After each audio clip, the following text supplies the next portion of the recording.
Hello friends, मैं एक बार फिर से उपस्थित हूँ कहानी इश्क होगा दोबारा का अगला भाग लेकर। इसके पहले भी 3 भाग अपलोड हो चुके हैं। अगर आपने नहीं देखा तो प्लीज़ एक बार मेरे चैनल पर जाकर अवश्य देखें।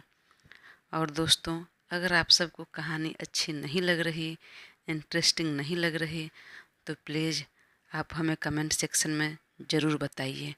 मैं कहानी को चेंज कर दूँगी, क्योंकि इतनी मेहनत करने के बाद अगर व्यूज़ नहीं आए, आप लोग को पसंद नहीं आए, तो फिर मतलब नहीं है कहानी को अपलोड करके।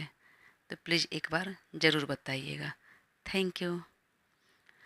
वह सभी लड़कियां बाहर निकली। अब तक आराधना तो रोने लगी थी। बेचारी के बर्थडे के दिन इतना बड़ा हंगामा हो गया। वह रोते हुए बोलने लगी, अब समझ में आया मुझे काका काकी अकेले क्यों नहीं बाहर कहीं जाने देते हैं। देखो, आज पहली बार मैं बाहर अकेले निकली और क्या कांड हो गया। तब सुहानी ने समझाते हुए कहा, कुछ नहीं हुआ, चुप। और अब सब कान खोलकर सुन लो। इस बारे में घर पर कोई किसी से कुछ नहीं बोलेगा। और तब सब ने हाँ में सिर हिला दिया और बाहर रोड पर आकर कैब लेकर सब अपने अपने घर चली। आराधना और सुहानी ने भी कैब लिया। रास्ते भर डर के मारे आराधना की आंख में आंसू आ रहे थे। सुहानी भी बहुत डर गई थी, पर फिर भी वह हिम्मत करके बोल रही थी। आराधना के सामने अपना डर नहीं दिखा रही थी। वहीं आराधना ने फिर कहा, मैंने मना किया था ना, नहीं बैठने के लिए उस कार में, पर फिर भी जिद करके तुम भी बैठ गई और मुझे भी बिठा लिया। देखा, वो लड़का हमें पहचान गया और हमारा पीछा करते करते यहाँ आ गया, वरना उसे कैसे पता चला कि यहाँ हम पार्टी कर रहे हैं। वह अचानक कहाँ से आ गया। डर तो सुहानी को भी लग रहा था, लेकिन फिर भी उसने जानबूझकर कहा, अरे नहीं, यह भी तो हो सकता है वह भी इस होटल में किसी काम से आए हो, किसी पार्टी में आया हो। और देखो ना, कैसे उसने ऐन वक्त पर आकर हीरो की तरह एंट्री किया और हमें बचा लिया। अगर उसके मन में कुछ रहता तो हमें रोक लेता, लेकिन नहीं, सबको वहाँ से जाने के लिए कहा। हीरो की तरह एंट्री तो सच में किया, पर हो सकता है वह सारा खेल उसी का रचाया हो, उसी ने सब करवाया हो और हम पर अपना इम्प्रेशन जमाने के लिए हमें बचाने आ गया हो। नहीं तो उसे कैसे पता चला कि टेरेस पर हम लड़कियां ही हैं। और पता है, वह हमें काफ़ी देर तक घूर रहा था। मुझे बहुत डर लग रहा है। देख, मैं अभी 2-3 दिन कॉलेज नहीं आऊँगी, घर में ही रह जाऊँगी, कोई न कोई बहाना बना दूँगी। कॉलेज क्यों नहीं आएगी और क्या बहाना बनाएगी? तबीयत भी तो ठीक है हमारी। अगर फिर भी कोई बहाना बनाए तो इसमें नुकसान हमारा ही है। हमारा ही पेपर पास आ रहा है, सारे नोट्स प्रोजेक्ट हमारे रह जाएंगे। चलो परेशान मत हो, कल से हम अपने कार में और ड्राइवर के साथ आएंगे। हाँ ठीक है, बोलकर दोनों अपने अपने घर गई। इधर जब सभी लड़कियां चली गई, तब शिवाई वापस उस लड़के को बेतहाशा मारने लगा। लड़की सबको परेशान किया, यह गुस्सा तो था ही। अब आराधना चली गई, वह ठीक से नहीं देख पाया, इसका भी गुस्सा मानो उतार रहा था। उसे इस तरह मारते देखकर दूसरा लड़का डरकर भागने लगा, लेकिन तब तक उसने देख लिया भागते हुए और अपने पैर का अरंगा लगाकर उसे गिरा दिया। और एक हाथ से इसका बाल पकड़ा हुआ था और दूसरे हाथ से उसका कॉलर पकड़कर लात से मारने लगा। तब तक सिक्योरिटी गार्ड शिवाय को पकड़कर हटाने लगा। सर प्लीज़ छोड़ दीजिए इन्हें। और मैनेजर भी बीच बचाव कर रहा था। इधर शोरगुल सुनकर और शिवाय को पार्टी में नहीं देखकर विनीत भी ऊपर आ गया और उसने शिवाय को देखा तो शॉक्ड रह गया। वह गुस्से में पसीने से लथपथ हो चुका था और आंखों में खून उतर आया था। देखते ही वह तुरंत कसकर शिवाय को अलग किया। शिवाय, क्या कर रहे हो तुम? यह तुम्हारा काम नहीं है, पुलिस का काम है। तुम इधर उधर से नहीं, अमेरिका से पढ़ाई करके अभी अभी आए हो भाई। तुम्हें अपना बिजनेस शुरू करना है। यहाँ इतने बड़े बड़े बिजनेसमैन हैं और सबके सामने अपना क्या इमेज बना रहे हो? छोड़ो इसे, पुलिस आएगी पकड़ कर ले जाएगी। नहीं विनीत, नहीं, मेरा जो इमेज बन रहा है बनने दे, मुझे कोई फ़र्क नहीं पड़ता, लेकिन इसे तो मैं छोड़ूंगा नहीं। इसकी हिम्मत कैसे हुई लड़कियों को पार्टी में घुसने की, उसे छेड़ने की? हाँ, इसने गलत किया, पर तू क्यों इतना परेशान हो रहा है? तुमने तो बचा लिया, वह लड़की सब भी चली गई, तो अब पुलिस और सिक्योरिटी गार्ड इसे देखेगी। और इतना परेशान क्यों हो रहा है? वह लड़की तुम्हारी कोई लग रही थी क्या? विनीत, कैसी छोटी सोच है तुम्हारी।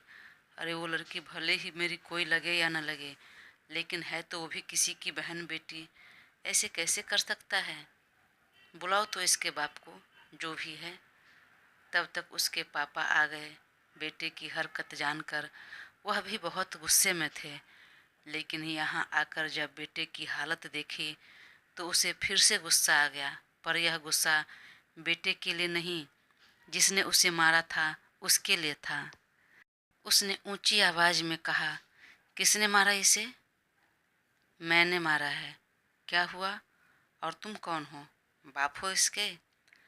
आकाश के पापा अजय जी ने घूर कर शिवाय को देखा, लेकिन उसका लुक और ऑरा देखते ही वह चुप रह गया। अपना गुस्सा शांत कर लिया और उसे पहचानने की कोशिश करने लगा। और अगले ही पल नरम होकर पूछा, आप कौन? आपका परिचय? मैं हूँ शिवाय, राजवीर अग्निहोत्री का बेटा। सुनते ही अजय जी उठ खड़े हुए और अपना हाथ आगे बढ़ाते हुए कहा, ओह शिवाय बाबू, आप तो आप ही अभी अभी पढ़ाई करके लौटे हैं। देखिए, टॉपिक चेंज मत कीजिए और यह बताइए, यह आपका बेटा है? पता है आपको यह क्या हरकतें की है? मुझे सब पता है बेटा, इसलिए तो भाग कर आया हूँ। और तुरंत अपना हाथ जोड़ लिया। क्या करूँ बेटा, मैं भी थक चुका हूँ, परेशान हो चुका हूँ। यह दिन भर ड्रंक रहता है, पूरा दिन घर में पड़ा रहता है, कुछ नहीं करता। मेरा नाम, मेरी इज्जत और अब बिजनेस सब मिट्टी में मिलाकर रख दिया है इसने। और इस वजह से मैं भी इसे घर से निकलने से मना करता हूँ। पर पता नहीं यह कैसे आ गया और यहाँ सीधे आ गया। सर, अब इसने आपके साथ जो किया वो आपने माफ़ कर दिया क्योंकि आपका बेटा है, पर मैं तो नहीं छोड़ने वाला। इसके अगेंस्ट में पुलिस कंप्लेंट करूँगा। अरेस्ट होनी चाहिए, एफआईआर दर्ज होनी चाहिए इसके अगेंस्ट। ऐसे लोग समाज के लिए ठीक नहीं हैं। सॉरी सर, उसे छोड़ दीजिए, आगे से ऐसी गलती नहीं करेगा। मैं बोल रहा हूँ, पर प्लीज़ कंप्लेंट मत कीजिए। जो भी बची खुची इज्जत है सब चली जाएगी। अजय जी ने रिक्वेस्ट करते हुए कहा। तो फिर ठीक है, आप अपने इज्जत और बिगड़ैल बेटे को संभालिए, बिजनेस मैं संभालता हूँ। यह होटल आज के बाद मेरा है, जो भी इसकी कीमत है लगाइए। वह अभी भी बेहद गुस्से में बोल रहा था। उसकी बातें सुनकर अजय जी चौंक गए और उसके साथ जो दूसरा लड़का था वह भी बेहद डर गया। उसने फिर कहा, बेटा मैं आपके आगे हाथ जोड़ता हूँ, प्लीज़ आप चाहे तो उसे और मार लीजिए, लेकिन कंप्लेंट मत कीजिए। बाकी सब ने भी कहा। विनीत ने भी इशारा कर दिया कि यह पहले ही बहुत मार चुका है, मार खा चुका है, तुम अब उसे जाने दो। तब तक आकाश और उसके दोस्त ने भी शिवाय के पैर पकड़ लिया, तो शिवाय ने एक सख्त चेतावनी देकर वहाँ से निकल गया। इधर आराधना घर पहुंची और तेजी से सीढ़ियाँ चढ़कर अपने कमरे में जाने लगी। तभी हॉल में बैठकर टीवी देख रहे राजवीर जी ने देख लिया और उसे आवाज़ लगाई, अरु बेटा नीचे आओ, कैसा रहा आपका बर्थडे पार्टी? वह वहीं सीढ़ी पर रुक गई और कसकर आंखें बंद कर ली। तब तक शालिनी जी ने भी आवाज़ लगाई, अरे हाँ आराधना, इधर आना जरा। कहाँ भाग रही हो? कैसा रहा तुम्हारा बर्थडे पार्टी अपने दोस्तों के साथ? लेकिन उसके चेहरे पर इतनी घबराहट थी कि उसने बिना टर्न हुए तुरंत कहा, काकी मैं बहुत थक चुकी हूँ, कल बात करती हूँ, अभी सोने जा रही हूँ। अरे इधर आओ, तुम्हारे ड्रेस तो देखूँ, इस फ्रॉक में तो तुम बिल्कुल गुड़िया जैसी लग रही हो, बहुत ही ज़्यादा प्यारी बच्ची सी। पास आओ तो ज़रा, और तुम्हारे लिए एक सरप्राइज भी है, आओ बताती हूँ। अब वह क्या करे, बेचारी जिससे वो बचना चाहती थी वही हो गया। वह धीरे धीरे नीचे उतर कर आई और जल्दी जल्दी में जब वो होटल से बाहर निकली तो चेंज करना भूल गई थी। वह थोड़ा शर्मा रही थी और अपने फ्रॉक को घुटने से नीचे खींचकर नीचे करते हुए धीरे धीरे आ रही थी। राजवीर जी समझ गए और आगे बढ़कर उसे हग कर लिया। अरे बेटा, अच्छी लग रही हो, बहुत प्यारी लग रही हो इस ड्रेस में। कोई बात नहीं, पहन लिया करो कभी कभी जब तुम्हारा मन करे। वहीं शालिनी जी भी ऊपर से नीचे तक देखने लगी और मुस्कुराते हुए कहा, सच में बहुत प्यारी लग रही हो तुम। और कैसा रहा पार्टी? अच्छा रहा काकी, सब बढ़िया रहा। अब मैं सोने जाऊं, सच में बहुत थक गई हूँ, बहुत डांस किया हम सब ने मिलकर, कल कॉलेज भी जाना है। अरे लेकिन तुम्हारा सरप्राइज आ रहा है। अब जो भी है मैं कल देखूंगी और मैं भी अपना बर्थडे गिफ्ट कल दिखाऊंगी। गुड नाइट काका, गुड नाइट काकी, बोलकर वह तेजी से सीढ़ियाँ चढ़कर अपने कमरे में भाग गई और पीछे से उसे जाते हुए दोनों पति पत्नी देखते रहे। तभी शालिनी जी ने कहा, इसकी हरकतें आज थोड़ी बदली हुई नहीं लग रही है। आज तक ऐसा नहीं हुआ कभी कि कितनी भी देर क्यों न हो जाए, कितना भी पेट क्यों न भरा रहे, यह हमारे साथ बैठकर खाना नहीं खाया हो, आपकी गोद में बैठकर लाड़ दुलार ना किया हो, सोने जाने से पहले हम दोनों को बिना हग किए कभी सो गई हो। पर नहीं, आज देखिए, यह तो यूं ही चली गई। एक दिन में ही लगता है इसके रंग बदल गए। परंतु राजवीर जी ने सामान्य होकर कहा, तुम ज़्यादा सोच रही हो शालू, वह भी बड़ी हो गई है, उसका भी अपना कंफर्ट जोन होगा, इतना मत सोचो। और रही बात शिवाय की, तो शिवाय फिलहाल यही हैं, तो कल मिल लेगी वह। आगे उन्होंने भी कुछ नहीं कहा और बेटे का इंतजार करने लगे दोनों पति पत्नी। यहाँ शिवाय अभी भी बेहद गुस्से में था। उसका मूड बेहद ऑफ हो चुका था, इसलिए विनीत के कई बार रोकने के बावजूद भी अब और वह पार्टी में नहीं रुका। वह बाहर निकला और कार में बैठ गया और अभी चाबी घुमाने लगा कि एक बार फिर उसकी आंखों के सामने ब्लैक कलर का ड्रेस पहने लंबे बाल वाली वो लड़की आ गई और तुरंत क्लिक हुआ। आराधना भी तो बर्थडे पार्टी करने आई है। और अगले ही पल माँ को फ़ोन लगा दिया। मॉम, आराधना घर आ गई क्या बर्थडे पार्टी से? हाँ बेटा, वह तो कब का आ गई, बिल्कुल समय से आ गई। अच्छा, कुछ कहा उसने? नहीं, कुछ नहीं कहा। हमने पूछा भी तो बोला कि पार्टी सब अच्छा रहा। क्यों, कुछ हुआ क्या? नहीं मॉम, आपने कहा था ना पार्टी करने गई है, इसलिए पूछा। वह तो आ गई, पर तुम कहाँ रह गए बेटा? 9 बजे बोला था आ जाऊँगा, 10 बजकर गए। हम लोग तुम्हारा वेट कर रहे हैं। बस मॉम, आ रहा हूँ, थोड़ी देर हो गई। और तेज़ी से कार ड्राइव कर घर पहुँचा। लेकिन रास्ते भर मन में गट फीलिंग आ रही थी कि हो न हो यह वही लड़की है। इधर अपने कमरे में जाकर आराधना ने ड्रेस चेंज नहीं किया और सीधे ब्लैंकेट के नीचे घुस गई। बार बार आंखों के सामने वही लड़का आ रहा था। इस वजह से वह उसे डर इतना लगा कि उसने चेंज तक नहीं किया और उसी कपड़े में लेटे लेटे न जाने कब उसकी आंख लग गई। इधर शिवाय तेजी से कार ड्राइव कर घर आया आराधना से मिलने के लिए। वह घर के अंदर आया तो मम्मी पापा अब तक इंतज़ार कर ही रहे थे। सॉरी मॉम डैड, लेट हो गया ज़रा। पार्टी में बिजनेसमैन सब थे तो सबसे बात करने लगे। अरे कोई बात नहीं बेटे, आ जाओ, पार्टी में तो ऐसा हो ही जाता है। वैसे कैसा रहा बिजनेस पार्टी तुम्हारा? अच्छा रहा डैड।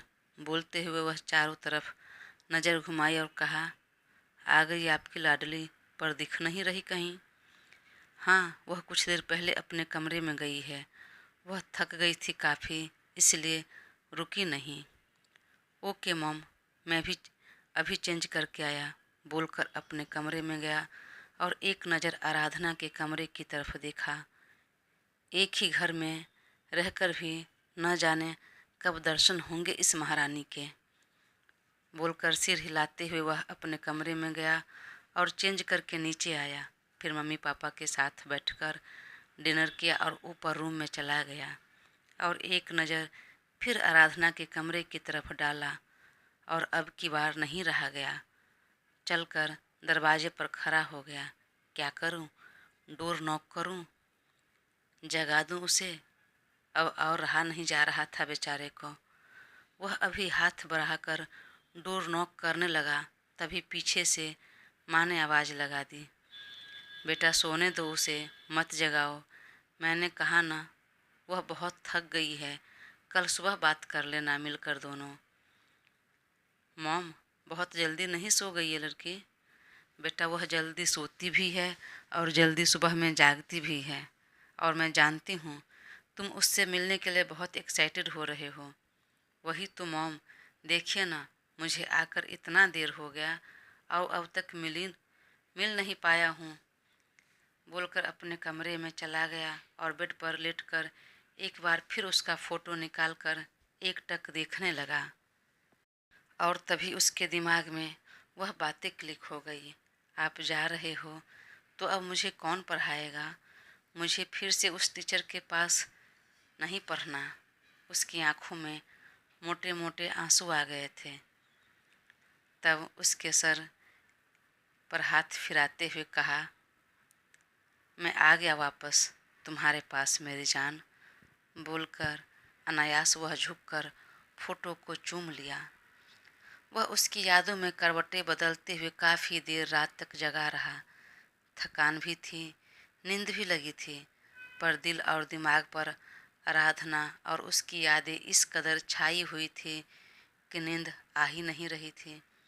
फिर भी ज़बरदस्ती आंख बंद कर उसे याद करते हुए लेटे रहा और रात के किस पहर में न जाने उसकी आंख लग गई। अगली सुबह आराधना जल्दी उठ गई और फटाफट फ्रेश होकर बाहर निकली।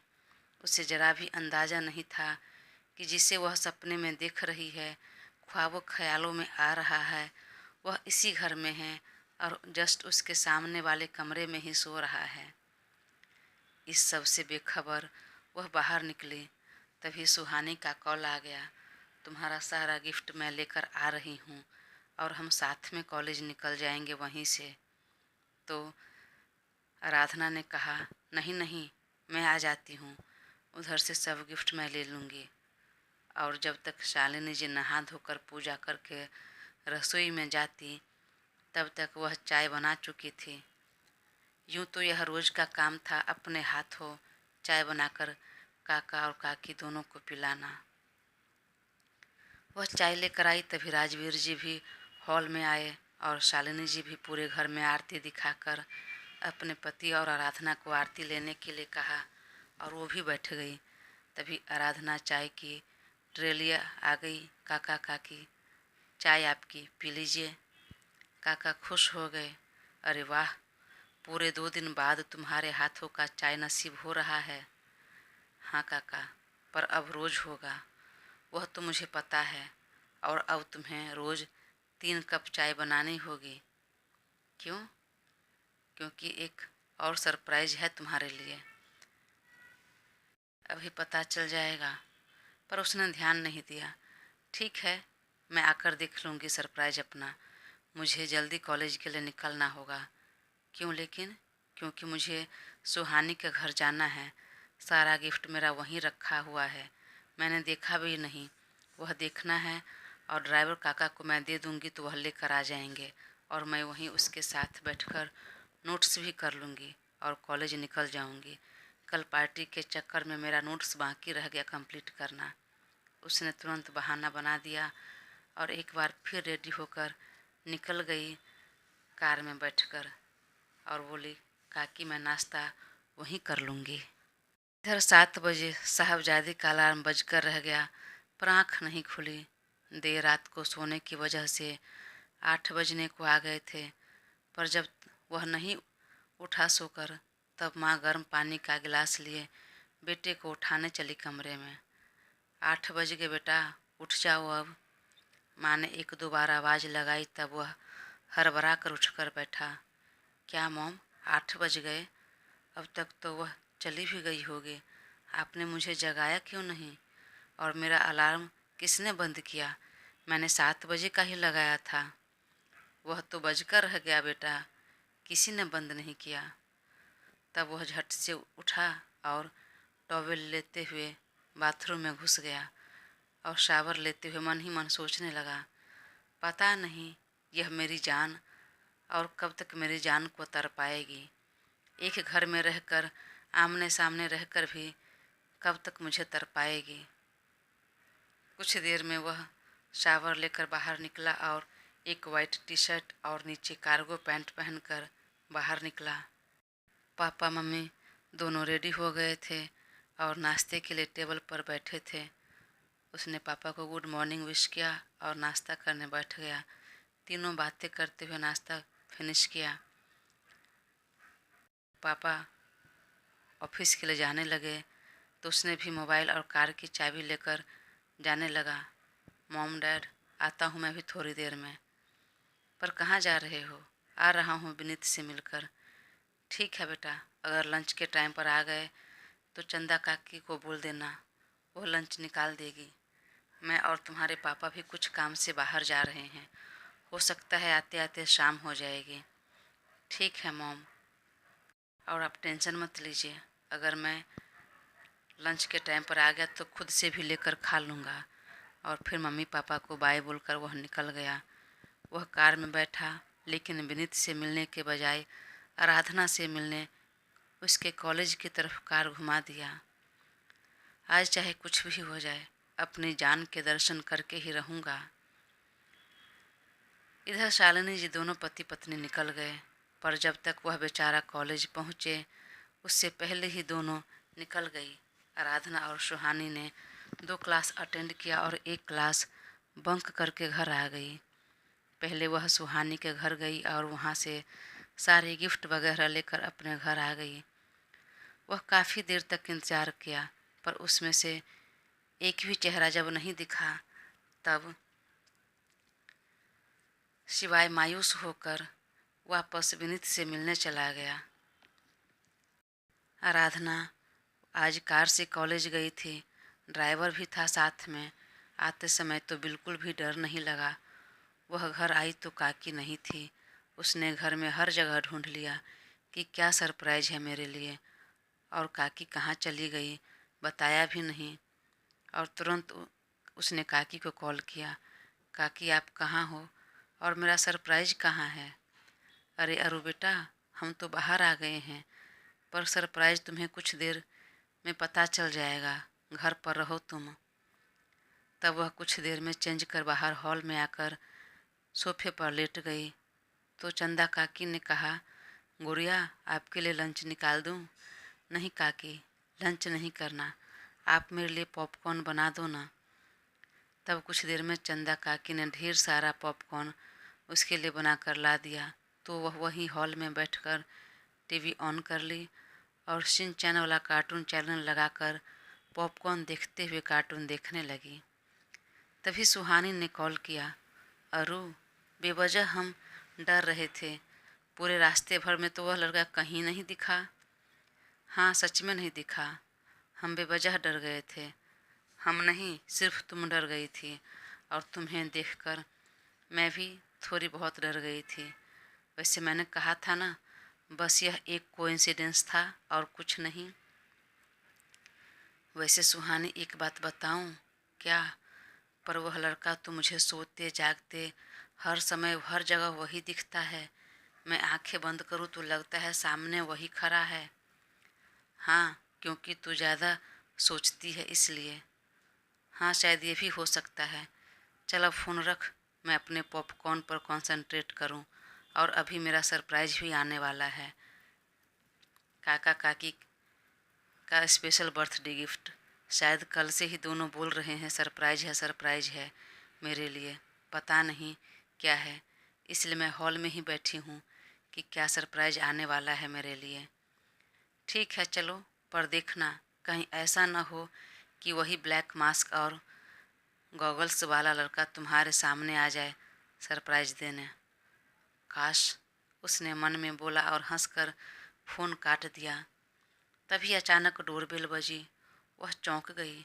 अभी कौन आया होगा? ओह, कहीं मेरा सरप्राइज तो नहीं। वह उठने लगी दरवाज़ा खोलने के लिए, लेकिन वापस बैठ गई और चंदा काकी को आवाज़ लगाई, काकी डोर खोलिए ना। तो काकी ने कहा, बेटा मैं बर्तन धो रही हूँ, बस हाथ धोकर अभी आई। लेकिन उन्हें टाइम लग गया। तब उठकर उसने दरवाज़ा खोलने गई।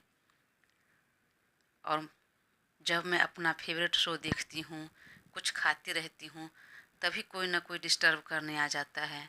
बोलते हुए उसने डोर खोला तो सामने खड़े शख्स को देखकर उसकी सांसें अटक गई। मुंह में जो पॉपकॉर्न चबा रही थी वह यूं ही रह गया। आंखें फटी रह गई, दिल की धड़कनें मानो थम गई। पूरे बदन में गूज़बम्प्स आ गए, क्योंकि वहाँ खड़ा शख्स कोई और नहीं शिवाय था। वाइट टी शर्ट और ग्रे कलर के कार्गो पैंट पहने, उस पर कसा हुआ बदन क्या हैंडसम दिख रहा था। आराधना तो वहीं दरवाजे पर पत्थर की मूर्ति की भांति जड़ हो गई और एकटक उस शख्स को देखने लगी। कुछ वही हाल शिवाय का भी था। वह अपलक आराधना को ऐसे निहारता रह गया कि मानो उसकी दुनिया वहीं थम गई हो। उसके अलावा उसे ना तो कुछ और दिख रहा था, ना ही वह सुन रहा था। कितनी खूबसूरत थी, बिल्कुल दूध जैसा सफ़ेद गोरा रंग, काली गहरी बिल्कुल झील सी आँखें, लंबी नाक, गुलाब के पंखुड़ी से कोमल मुलायम होंठ और उस पर लंबे सिल्की बाल। जितना उसने फ़ोटो में देखा था, इमेजिन किया था, उससे कई गुना ज़्यादा खूबसूरत थी। वह एक सिंपल सा ट्राउज़र और टी शर्ट पहनी थी, पर फिर भी बला की खूबसूरत दिख रही थी। कुछ पल तक दोनों यूं ही रह गए।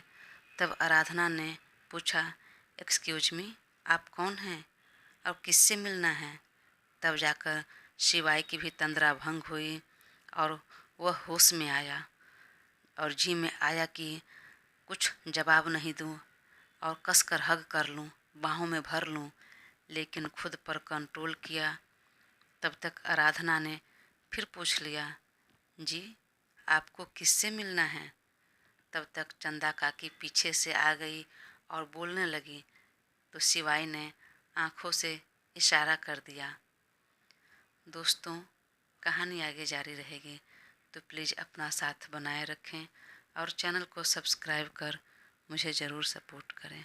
Thank you.